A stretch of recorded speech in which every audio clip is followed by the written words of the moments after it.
باقی تم لوگوں کی مرضی ہے، جا کر اپنے گھروں میں بیٹھ سکتی ہو۔ ایک تماشا سا لگ گیا تھا، کہنے لگا مولوی دین محمد کی بیٹی تم گاڑی میں بیٹھو۔ وہ چپ چاپ گاڑی میں بیٹھ گئی مگر روئی جا رہی تھی۔ زاویار بھی گاڑی میں بیٹھ چکا تھا۔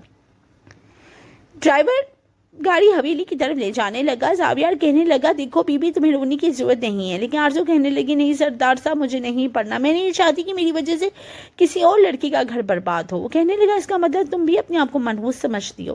وہ کہنے لگی میں مانتی تو نہیں ہوں لیکن شاید ایسا ہی ہے، مجھے آگے نہیں پڑھنا۔ زاویار کہنے لگا تم پڑھو گی، جس لڑکی کو تم سے مسئلہ ہے وہ خود کالج چھوڑ سکتی ہے۔ اگر تم نے بار بار یہ کہا کہ تم پڑھنے نہیں جاؤ گی تو تم شاید میرے غصے سے واقف نہیں ہو، میں تمہارے ساتھ زبردستی بھی کر سکتا ہوں، زبردستی تمہیں کالج میں چھوڑ کے آؤں گا اور تمہیں پڑھاؤں گا بھی۔ آرزو اس کی بات سن کر چپ ہو گئی، لیکن یہ بات اب حویلی میں بھی چھپی نہیں رہی تھی۔ سب کو پتہ چل گیا تھا کہ آرزو کا شوہر تو پہلی رات ہی مر گیا تھا۔ اماں سائیں تو اسے باورچی خانے سے باہر کا کوئی کام نہیں کہتی تھی زاویار کا کمرہ تم نہیں صاف کرو گی بلکہ اس کے پاس بھی نہیں پٹکو گی۔ اگر زاویار تمہارے معاملے میں میرے آگے زبان نہ چلاتا تو یقیناً میں تمہیں نکال دیتی۔ آرزو چپ چاپ ان کی بات سنتی رہتی تھی، زیادہ توجہ اپنی پڑھائی پر دیتی تھی۔ البتہ حجمل خود باورچی خانے میں آ جاتی، آرزو سے باتیں بھی کرتی رہتی تھی اور اپنا پڑھ بھی لیتی تھی۔ آرزو نے زاویار کے کمرے کی صفائی کرنا چھوڑ دی تھی، تبھی وہ ایک روز چلانے لگا اماں سائیں میرے کمرے کی صفائی کون کر رہا ہے؟ نہ چادر کو بدلا ہے نہ میرے کپڑوں کو صحیح کیا ہے، لگ ہی نہیں رہا کہ میرے کمرے کی صفائی ہوئی ہے۔ اماں سائیں کہنے لگی کہ میں نے جمیلہ سے کہا تھا کہ آج کے بعد تمہارے کمرے کی صفائی جمیلہ کرے گی، آرزو نہیں کرے گی۔ وہ کہنے لگا کیوں نہیں کرے گی، وہ میری کمرے کی صفائی زیادہ اچھا کرتی ہے۔ اماں سائیں کہنے لگی اس کے لیے نہیں کرے گی کیونکہ وہ منحوس ہے، میں چاہتی ہوں کہ تم اس کے سائے سے بھی دور ہو۔ زاویار کہنے لگا اماں سائیں اگر آپ نے ایک بار بھی اس لڑکی کو منحوس کہا میں ابھی کے ابھی مولانا صاحب کو لے کر آؤں گا اور اسے نکاح پڑھوا لوں گا۔ یہ سن کر تو اماں سائیں کے ساتھ ساتھ آرزو کی بھی جان نکلی تھی۔ کہنے لگا آرزو جاؤ میرا کمرہ صاف کرو۔ وہ ڈرتے ڈرتے اس کے کمرے میں چلی گئی، کمرے کی صفائی کرنے لگی۔ ایک بار آرزو کو بخار ہو گیا تھا، وہ کوارٹر سے باہر ہی نہیں آئی تھی اور زاویار کو نہ کھانا پینا اچھا لگ رہا تھا نہ اپنا کمرہ اپنا لگ رہا تھا۔ غصہ بھی آ رہا تھا، حالانکہ ملازمہ بتا چکی تھی کہ آرزو بیمار ہے، اسے بخار ہے، دوا بھی اسے لا کر دیتی ہے اور وہ کھا رہی ہے، لیکن ابھی بھلی چنگی نہیں ہوئی ہے۔ دوسری طرف گاؤں کا کونا کونا چھان مارا تھا، لیکن اسے وہ لڑکی نہیں مل رہی تھی جس کی 2 ملاقاتوں نے اس کو بدل کر رکھ دیا تھا۔ اس نے شراب پینی چھوڑ دی تھی، غیر عورتوں سے تعلقات بھی رکھنا ختم کر دیے تھے، بس اسے اسی لڑکی کی تلاش تھی جو ایک جھلک میں اسے اپنا دیوانہ بنا گئی تھی۔ اس رات وہ باغیچے میں چہل قدمی کر رہا تھا جب اسے ہائے ہائے کی آوازیں سنائی دی۔ چوکیدار تک اپنے کوارٹر میں جا چکے ہوئے تھے، بس گارڈ ہی پہرہ داری پر تھے۔ وہ باغیچے سے ہوتا ہوا پیچھے کی راہداری کی طرف آ گیا جہاں لائن سے کوارٹرز بنے ہوئے تھے، جس کمرے سے آرزو کی ہائے ہائے کی آوازیں سنائی دے رہی تھی۔ اس کوارٹر کے سامنے چلا گیا، دروازہ بند نہیں تھا، ہلکا سا کھلا ہوا تھا۔ اس سے پہلے کہ وہ دستک دیتا دروازہ ہوا سے تھوڑا اور کھل گیا۔ چارپائی پہ لیٹے وجود کو دیکھ کر تو زاویار کے ہوش ہی اڑ گئے تھے۔ جس لڑکی کو وہ دیوانوں کی طرح گاؤں میں ڈھونڈ رہا تھا وہ اسی کے گھر میں تھی۔ نقاب والی یہ لڑکی کیا یہ وہی لڑکی تھی جسے وہ کب سے تلاش کر رہا تھا؟ وہ دروازہ کھول کر اندر آ گیا۔ آرزو کو بہت تیز بخار تھا اور دوا بھی اسے اثر نہیں ہو رہا تھا۔ آنکھیں بند کی بے حال چارپائی پر لیٹی ہوئی تھی، اس کے پاس آ کر کھڑا ہو گیا، اسے غور سے دیکھنے لگا۔ بابا بابا مجھے سردی لگ رہی ہے، وہ کپکپا رہی تھی۔ ایک پرانا سا سیدھا سا کمبل چارپائی پہ پڑا ہوا تھا، وہی کمبل زاویار نے اسے کے اوپر ڈال دیا۔ وہ سوچ بھی نہیں سکتا تھا کہ یہ لڑکی مولوی دین محمد کی بیٹی تھی۔ وہ باہر آ گیا، اپنے کمرے میں آ کر سوچنے لگا کہ اگر یہ مولوی دین کی محمد کی بیٹی تھی تو کالج میں گھنگرو پہن کے رقص کیوں کر رہی تھی؟ یہ بات اس کے لیے بھی حیران کن تھی۔ بہرحال اگلے روز وہ دوبارہ کوارٹر کے پاس گیا، دروازے پر دستک دی۔ آرزو گھبرا کے کہنے لگی کون ہے؟ ابھی بھی نفاحت سے اٹھ نہیں پا رہی تھی، کہنے لگا میں زاویار۔ یہ سن کر اور وہ گھبرا گئی، جلدی سے چادر خود پر لپیٹی، اپنا چہرہ چھپایا، کہنے لگی صاحب جی میں ابھی باہر آتی ہوں۔ وہ کہنے لگا جلدی سے باہر آؤ، تمہیں ڈاکٹر کے پاس لے کر جانا ہے، 2 دن سے بخار ہے، جب دوا اثر نہیں کر رہی تھی تو بتانا چاہیے تھا۔ کہنے لگی نہیں، بخار جب چڑھتا ہے تو ایسے ہی چڑھتا ہے، 3-4 دن میں آرام آ جائے گا، آپ کیوں زحمت کر رہے ہیں؟ زاویار کہنے لگا جتنا کہا ہے اتنا کرو، باہر آؤ ورنہ میں اندر آ جاؤں گا۔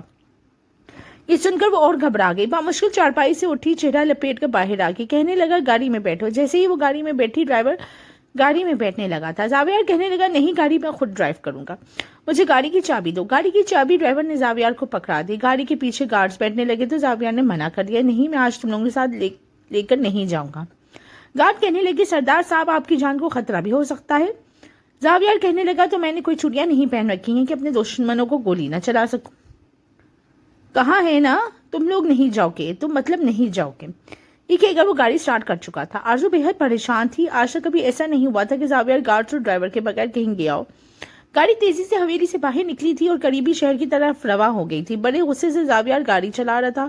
وہ نہیں جانتا تھا کہ آرزو کون ہے، لیکن آرزو تو اچھی طرح جانتی تھی کہ وہ کون ہے۔ پھر کیوں اسے نہیں بتایا، کیوں اس سے چھپتی پھر رہی تھی، کیوں اپنا چہرہ چھپا رکھا تھا؟ اماں سائن کے ساتھ ہونے والی باتوں کا بھی اسے علم تھا۔ پھر یاد آنے لگا اس لیے اس کے ہاتھ سے گلاس گرا تھا، کیونکہ وہ جانتی تھی وہ کس لڑکی کی بات کر رہا ہے۔ بڑے غصے سے ڈرائیور کرتا ہوا وہ قریبی ہسپتال پہنچا تھا۔ آرزو اتر گئی، ڈاکٹر نے انجیکشن لگایا، دوا بھی دی، لیکن واپسی میں گاڑی حویلی کی طرف نہیں جا رہی تھی، انجان راستوں پر تھی۔ سردار صاحب، یہ آپ کہاں جا رہے ہیں؟ یہ حویلی کا راستہ تو نہیں ہے۔ زاویہ نے کوئی جواب نہیں دیا، لیکن جیسے جیسے گاڑی انجان رستوں پہ رواں تھی اور کافی سپیڈ میں تھی، آرزو کی تو گویا جان ہی نکل رہی تھی۔ سردار صاحب، خدا کے لیے گاڑی روکے، مجھے اترنا ہے۔ وہ کہنے لگا، کیوں اترنا ہے؟ آرزو بری طرح سے ڈر گئی۔ اب آپ مجھے کہاں لے کے جا رہے ہیں؟ زاویہ کہنے لگا، تمہارا گلا دبا کر تمہیں جان سے مارنا ہے، اس لیے کوئی ایسی جگہ ڈھونڈ رہا ہوں جہاں کوئی مجھے دیکھ نہ سکے۔ آرزو کہنے لگی، کیوں؟ میں نے کیا کیا ہے؟ کہنے لگا، تمہیں نہیں پتا تم نے کیا کیا ہے؟ کیا تم اتنی انجان ہو؟ تمہیں نہیں پتا تم نے میرے ساتھ کیا کیا ہے؟ بڑے غصے سے وہ دھارا تھا۔ آرزو کی تو جان لبوں پر آئی تھی۔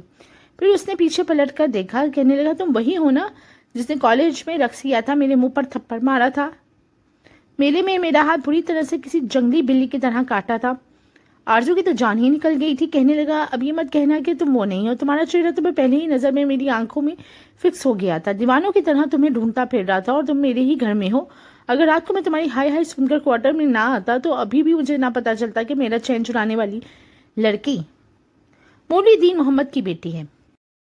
آرزو کی تو آنکھوں سے آنسو گرنے لگے۔ کہنے لگا، اب چاہو تو ہٹا دو، چاہے تو کر لو، کیونکہ میں تمہیں پہچان چکا ہوں۔ آرزو کہنے لگی، خدا کے لیے مجھے چھوڑ دے، میں ویسے بھی کسی کی بیوہ ہوں۔ وہ کہنے لگا، مجھے فرق نہیں پڑتا، اگر میں تمہیں حویلی ایسے ہی لے کر چلا گیا تو اماں سائن بہت ہنگامہ کریں گے، اس لیے پہلے ہم نکاح کریں گے، پھر ہم حویلی جائیں گے، کیونکہ ایک بار جب نکاح ہو جائے گا تو اماں سائن شور تو مچائیں گے لیکن دھمکیاں نہیں دیں گی۔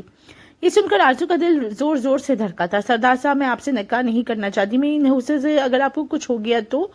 یہ کہہ کر آرزو چپ ہو گئی، کیونکہ وہ نہیں چاہتی تھی کہ زاویہ کو کچھ بھی ہو جائے، کیونکہ اب تک اس کا رویہ آرزو کے ساتھ بہت اچھا تھا۔ کہنے لگا، کوئی بات نہیں، میں مرنے کو تیار ہوں، تم بس نکاح کے لیے تیار ہو جاؤ۔ وہ کہنے لگا، نہیں، میں نہیں چاہتی کہ آپ کو کچھ ہو جائے۔ زاویہ ذرا سا مسکرایا، گاڑی کو بریک لگائی، پھر پیچھے پلٹ کر دیکھنے لگا۔ تم ایسا کیوں نہیں چاہتے کہ میں مر جاؤں، بلکہ تمہاری تو جان چھوٹ جائے گی۔ آرزو کی بات سے اس کی بات کا کوئی جواب نہیں تھا۔ اسے دوبارہ سے گاڑی سٹارٹ کی، کہنے لگا، اگر تم چاہتی ہو کہ میں مر نہ جاؤں تو پھر چپ چاپ اپنی پوری آمادگی سے مجھ سے نکاح کر لینا، ورنہ تمہارے سامنے جان دے دوں گا۔ آرزو اس کی دھمکی سے ڈر گئی تھی۔ وہ سیدھا مولانا صاحب کے پاس مسجد میں لے گیا تھا، نکاح کروا کے ہی اسے واپس گاڑی کی فرنٹ سیٹ پہ بیٹھنے کے لیے کہا تھا۔ نہیں سردار صاحب، میں یہ حیثیت نہیں رکھتی۔ وہ کہنے لگا، بیٹھو ورنہ خود بٹھاؤں گا اور پھر تمہیں بڑا برا لگے گا۔ ڈرتے ڈرتے وہ فرنٹ سیٹ پہ بیٹھی تھی۔ وہ ڈرائیونگ سیٹ سنبھال چکا تھا۔ گاڑی سٹارٹ کر کے جیسے ہی حویلی کی طرف گاڑی رواں دوا ہوئی، اس نے آرزو کا ہاتھ پکڑا تھا۔ وہ انچپنے میں آ گئی، آپ اپنا ہاتھ کھینچنے لگی، لیکن وہ ہاتھ مضبوطی سے پکڑ چکا تھا۔ کیا ہوا؟ اب کیوں ڈر رہے ہو؟ اب تو میرا حق ہے۔ بڑی بے باکی سے وہ آرزو کو دیکھ رہا تھا۔ پورے راستے اس نے آرزو کا ہاتھ نہیں چھوڑا تھا، حویلی میں بھی اس کا ہاتھ پکڑا تھا، اس کو اندر لے کر آیا۔ اماں سائن تو یہ دیکھ کر حیران ہوئی جب اس نے بتایا کہ یہ وہی لڑکی ہے جس سے میں شادی کرنا چاہتا تھا، اور زاویہ کی سوچ کے مطابق اماں سائن نے بہت فساد برپا کیا۔ اگر تم نے اس سے شادی کی تو میں اپنی جان دے دوں گی۔ وہ کہنے لگا، میں اس سے نکاح کر کے اسے لے کر آئی ہوں، اور آپ جانتی ہیں حویلی کے دستور کے مطابق جس لڑکی سے نکاح کر لیا جائے اسے طلاق نہیں دی جاتی، اور میں اس کے ساتھ کو زندگی میں گزار کر دکھاؤں گا، بچے بھی پیدا کر کے دکھاؤں گا، اور یہ ثابت کروں گا کہ یہ منحوس نہیں ہے۔ پھر اپنے ملازموں سے کہنے لگا کہ حویلی میں جشن کا انتظام کیا جائے، اور آرزو کہنے لگا، رات کو دلہن بن کر تیار ہو جانا۔ اماں سائن کا موڈ بہت خراب تھا، لیکن پھر بھی جشن میں انہیں شامل ہونا پڑا۔ آرزو بھی دلہن بنی سب مہمانوں کے بیچ میں گھڑی ہوئی تھی۔ وہی عورتیں جو کل تک اسے منحوس سمجھتی تھیں آج اس کی قسمت پر رشک کرنی تھی۔ جب اسے زاویہ کے کمرے میں بٹھایا گیا تو اس کا دل بڑی زور زور سے دھڑک رہا تھا۔ زاویہ کمرے میں آیا، دروازہ بند کیا، پہلے وضو کر کے 2 نفل پڑھے، اللہ کا شکر ادا کیا جسے چاہا تھا وہ مل گئی تھی، اور اس لڑکی کی محبت نے اسے اکثر بدل دیا تھا۔ پھر آرزو کے سامنے جا کے بیٹھ گیا۔ وہ ذرا سا کھسک کر پیچھے ہٹی تو اس کا ہاتھ پکڑ لیا۔ تمہیں پتا ہے، مجھے تو میرے ماں باپ کی ڈانٹ نے سدھارا، نہ اماں سائن کی مار نے، بس تمہارا ایک تھپڑ کمال کر گیا، تمہارا ایک جلوہ میری زندگی کو بدل گیا، تمہیں دعاؤں میں بہت مانگا ہے میں نے، اسی آج مجھ پر کوئی پابندی مت لگانا، لگاؤ گے تو میں باس آنے والوں میں سے نہیں ہوں۔ یہ کہہ کر اس نے اس کے ماتھے کی بندیاں اتار دی. آرزو گھبرا گئی تھی اور اس کے زیورات اتار کر سائڈ ٹیبل پر رکھ دیے. پھر اس کے رخسار پر اپنے ہونٹوں کا سفر شروع کیا تھا. آرزو اپنی آنکھیں بند کر چکی تھی. بار بار زاویہ کا ہاتھ خود سے پیچھے کر رہی تھی لیکن وہ جذبات کی راہ میں آگے بڑھتا ہی چلا گیا. شادی کی اس رات کے بعد ہی زاویہ بیٹے کا باپ بن چکا تھا اور اماں سائن تو بہت خوش تھی. بہت بڑا جشن ابھی لی میں منایا جا رہا تھا اور زاویہ کہہ رہا تھا دیکھ لیا آپ نے جسے آپ منحوس سمجھتے تھے اس نے آپ کو کتنا پیارا وارث دیا ہے. کیونکہ منحوس کوئی ہوتا ہی نہیں. اللہ نے کسی کو ایسا نہیں بنایا. بس ہم لوگ ہی اپنے اپنے فلسفے جھاڑتے رہتے ہیں. اماں سائن کا رویہ بھی آرزو کے ساتھ بہت اچھا ہو چکا تھا اور اب وہ سردانی بن چکی تھی.